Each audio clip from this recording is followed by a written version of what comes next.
read something profoundly stupid the other day, and I really want to talk about it. Some shows with particularly passionate fandoms often find themselves the subject of rumors and controversies. I want to show a little tip on how to spot misinformation. This is going to be about a recent rumor that popped up on Reddit about Has-Been Hotel, but I do feel like this information could be applicable in many situations. Here's the post. Pause if you want to read the whole thing. Here's the section that I wanted to highlight. Source: I'm an animator in the industry.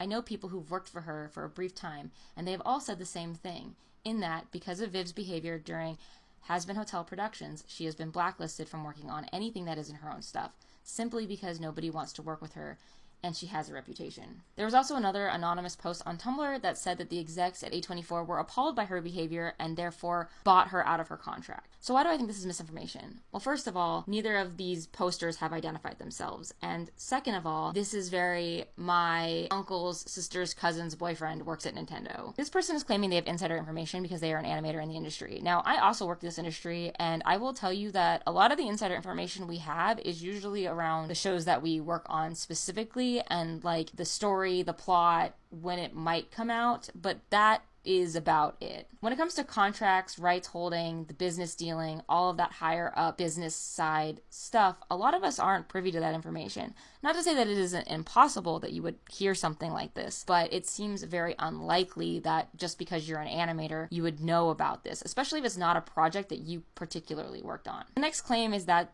A24 bought the rights from Vivian because of her behavior. This doesn't make any sense at all, because you can't just buy the rights from someone because you don't like how they're acting. Now, I don't know if Vivian sold the rights to A24. Maybe she did. But what I will say is they would not have her still working on the project like she currently is if there was some big falling out. They would have ousted her of the project. There's been a lot of speculation because she hasn't been promoting Has-Been Hotel for the last month that people are saying she got kicked off the project or that the project was canceled. Guys, it's because of the strike.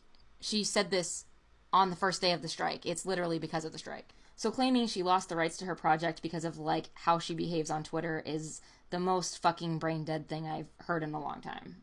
Now, I also am an artist who works in the animation industry. I've never worked with Vivian, but I do know her, and I have heard what people have said about her. And the talk around town is that she is a very professional person who's very ambitious. Sure, there are people who don't like her for interpersonal reasons, but as far as people who've worked with her directly in recent years, I haven't heard anything bad, and she certainly isn't blacklisted. If someone comes on the internet and claims that they are an animator or a storyboard artist or somebody in the industry with some insider knowledge, and then they tell you a bunch of like business dealing insider knowledge, I'm here to tell you they're probably lying, because that isn't something that artists would usually know. Executive assistants, on the other hand, they hear everything. They've got all the tea.